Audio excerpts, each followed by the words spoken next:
105 on Super Talk 99.7 WTN Dan Mandis Show, 615-737-9986. 615-737-WWTN. Hope you're doing well. Lots going on in Washington, D.C., and I'm looking forward to, and have been all day, to speaking with Congressman Mark Green, and he is calling us now live from Washington, D.C., just in the belly of the beast he is, and really is a newcomer to Congress. I'm really looking forward to getting his perspective, and he joins me now. Congressman, how are you? Hey, Dan, fantastic. How are you? I'm good. So I've got all the political stuff I'm going to ask you, but I'm curious to know, though, how is life in Washington, D.C., from a guy who, has been from Tennessee, and you've been to Washington, D.C. many times, of course, but now you're kind of living there part-time. So what's that like? Well, it's not home, right? I mean, it's not Tennessee, but life here is easy. I walk to my office, so the commute isn't bad at all. Living here is comfortable, but not. It's just not home. So you're not going to be cotting it up in your office? No, we decided not to do that. I wanted to lead from day one, so we got a place where we can have people to our home and, develop relationships that will lead to the ability to influence people. So, all right, very good. Now, the latest is, and, you're in all the headlines today, you and some other folks. The latest is that you've asked that your paycheck be withheld until the government reopens. Some have done this, others have not. Was this a hard decision for you?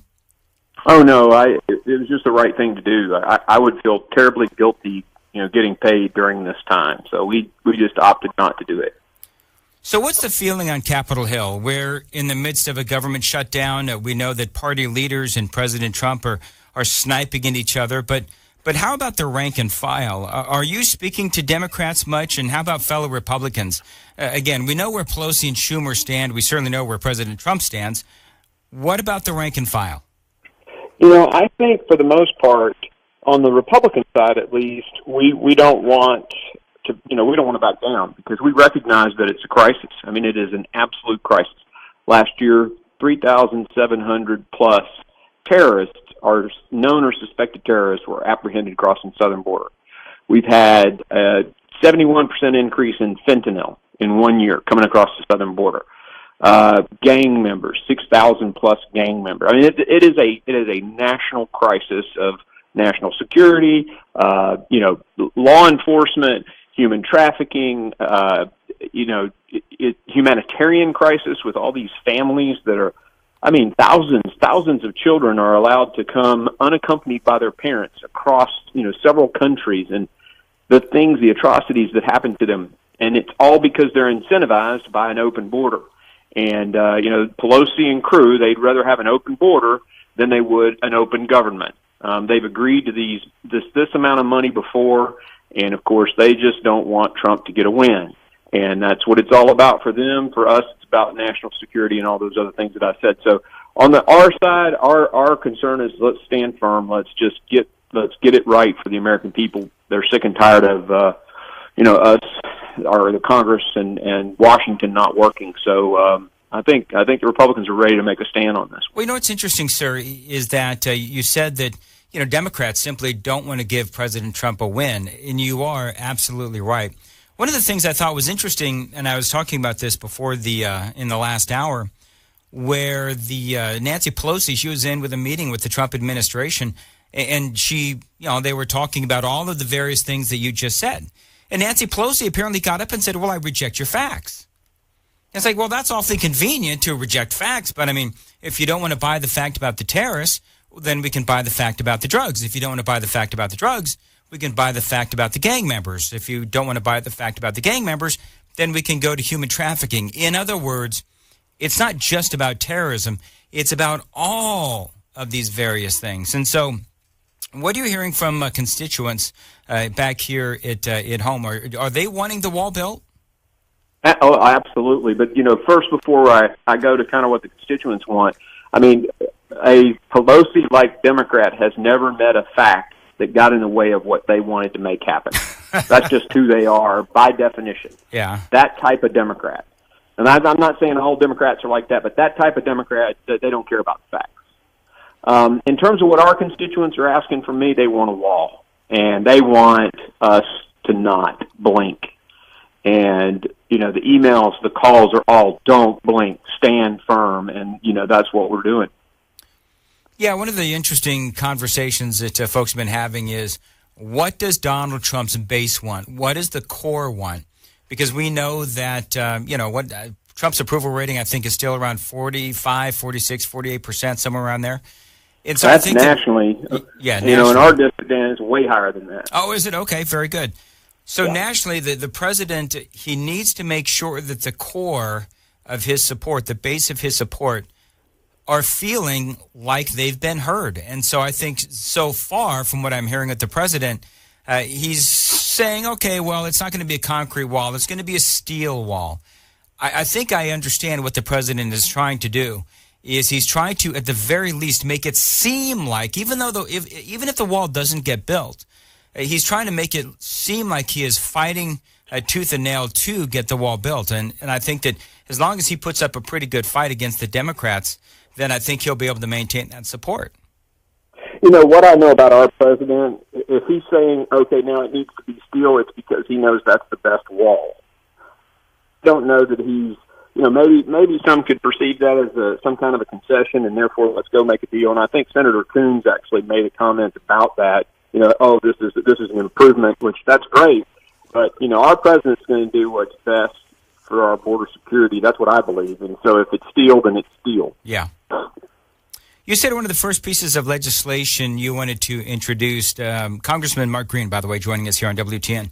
One of the first pieces of legislation you wanted to introduce would protect Gold Star families during government shutdowns. And now, for folks who don't know what Gold Star family is, that's the spouses of husbands and wives of fallen military who lost their loved ones in combat. And so in some of these government shutdowns, not this one, but in other government shutdowns, they do risk losing some of those benefits during the shutdowns. And so you want to file legislation that would protect those folks. Talk a little bit about that. Have you been able to do that yet?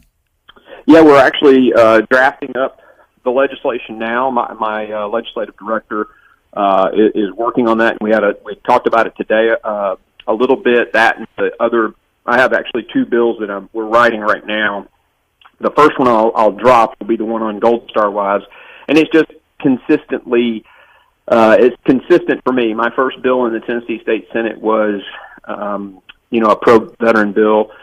This is going to be a pro-veteran and family bill, just reflective of my service, and these are my brothers and sisters, and so I'm going to make sure I make a statement to take care of them. But here's the situation. If DOD's budget isn't approved and we have a government shutdown, Gold Star families don't get paid, and many of these, particularly the wives, it's a greater percentage of wives that that's their only source of income.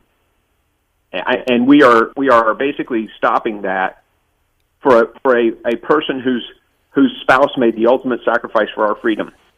And to me, that's unconscionable. And when I heard it, I couldn't believe it. I had to go, are you sure? And it's true. It is true. So we're going to basically stop that. And we'll fight tooth and nail to get it done. See, what's astonishing to me is that no one has thought about this before. And we've had government shutdowns before, and no one has thought about this. You're right. That is unconscionable.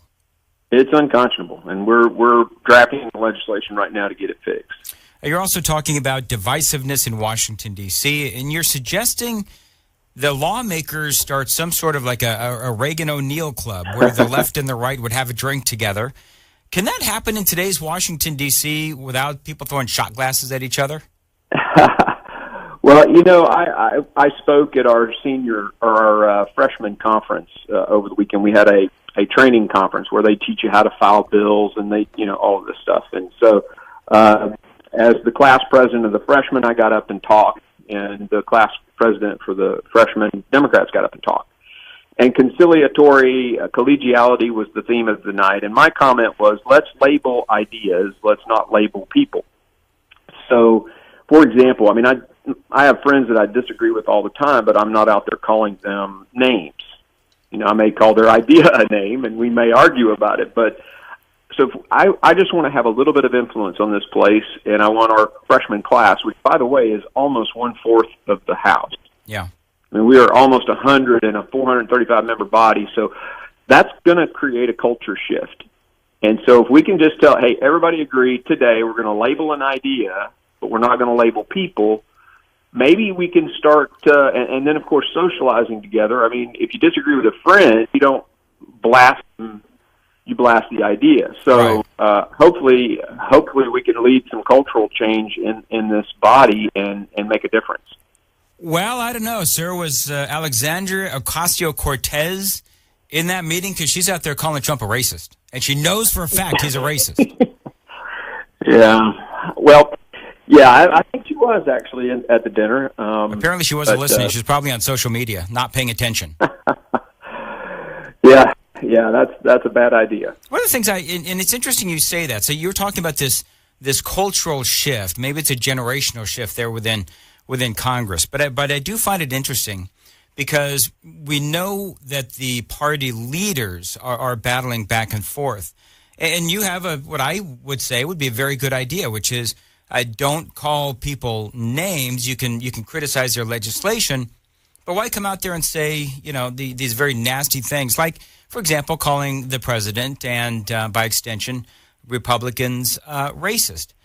Do you think that, and this will be interesting... Or Hitler, or Hitler, all these other names that are just ridiculous, shows that people aren't being introspective. They're not, engaging their frontal cortex. I mean, it's just it's just wrong, and it's bad, and it's not helpful, and it adds to the chaos. And we don't want that. What we want is to clear the smoke of the battlefield, see what has to get done, and get it done. And that's what we are going to work very hard to do. Well, let me ask you this. And this is going to be interesting to watch you over the years, Mark Green, because do you think that this was the incoming freshman class, right? Do you think that the more time that you spend on Capitol Hill, the more time in Washington, D.C. you spend, perhaps maybe the more vitriolic you get? Do you think that the lessons that you sat through in the last couple of days where, they told you, okay, don't name call and all these other things, do you think that that'll stick? Or do you think that the more time that you're in Washington, D.C., you succumb to that really nasty, back and forth? I think my technique for preventing that is just personal accountability. I've hired people who think like I do and who will hold me accountable. If I go off the rails, somebody's going to say, "Hey, Mark, what is he thinking?" And that not only in my staff but my dear friends. I'm an ex Night Stalker, and those guys want me to get up here and do the job of the people. So they'll pick up the phone and say, "Hey, man, what are you thinking?" So I feel like that personal accountability will keep me from allowing this place to change me. But I can't answer the question fully until we're a few years down the road. Yeah, it's interesting talking about that. I used to know a guy, I don't know if you knew him or not, Congressman Mark Souder out of Indiana. And his political career came to a halt when it discovered that he was having an affair, just this whole nasty thing. And so one of the things that he said was, Washington is such a cesspool that it does change you. I mean, this guy was a Hoosier through and through out there in Indiana. And so he did say that Washington does change you. And so I think that is very smart, what you're saying, which is I want to surround myself with people that will hold me accountable. And I think that makes a lot of sense. Yeah, there's a Bible verse that supports that. And I know, I'm not proselytizing anybody here, but this is my faith. It's a proverb, and it says, "As iron sharpens iron, so one man sharpens another." Now, that involves, if you've ever seen a blade on a sharpening stone, particularly one that's rotating by motor, there's heat and there's friction and there's sparks, and it's not, a beautiful thing, but, it becomes sharper. And that's what accountability is all about. Somebody willing to poke you in your chest and say, "Hey, man, what are you thinking? Don't do that. Don't go down that path." Are you hearing from the rank and file much about impeaching President Trump? I know that you got Nancy Pelosi out there talking about this woman, the Democrats, who called the president an MFer, and Pelosi basically said, Well, yeah, but the president says a lot worse. This is the kind of rancor that we have on the left. Are you hearing much conversation about impeachment? No, I think they want that story, tamped down until the Mueller report comes out, and they're hopeful that the Mueller report will give them the ammunition to do impeachment. So they're not going to talk about it right now. And this, individual who used that explicative about the president, I think she got pounced on by her own party because that makes them look bad right now. So they did not appreciate that at all. I think their plan is to just lay low on the impeachment stuff until the Mueller report comes out. And of course, he just requested 6 more months. So, we got to, wait on that. But I'm sure there's somebody in the Trump staff that jaywalked and needs a ticket for it. So, hopefully he'll find something. Last question. What do you, beside the 2 pieces of legislation that we just talked about, what else are you looking to accomplish here in the next couple of years as you make your way through your first term as a congressman? I think in the grand scheme, the things that are burdening my heart are, of course, our spending and our debt. That is a major concern. I think it's the biggest national security crisis that the nation faces. And then second to that is, of course, our military. I love soldiers, sailors, airmen, Marines. My son is an active duty second lieutenant infantry officer. So I just want to make sure that they have the best equipment, the best training, the best leadership, the best facilities to come home to and refit. And so being a part of that, I think, is really important to me. And also healthcare. I think I'm a unique person. I have an undergrad degree in economics. I am a physician. I'm a cancer survivor, so I'm a patient, and I ran a healthcare company, a multi-million-dollar healthcare company in 11 states by the time I sold it. But I've got a perspective on the healthcare issue that is, I think, a little different than everyone else, and I think I'll be able to make a big contribution there. I look at my time in the state Senate, I can look at 2 or 3 different things that I thought, man, this made a difference for Tennesseans, killing the whole income tax, or the Teachers' Bill of Rights, or some of the pro-business legislation. I can say, hey, man, I made a difference there. And I'm just looking for those, 4 or 5 things that I can walk away when I'm done with this and say, I made a difference for the country. And that's really what drives Mark Green.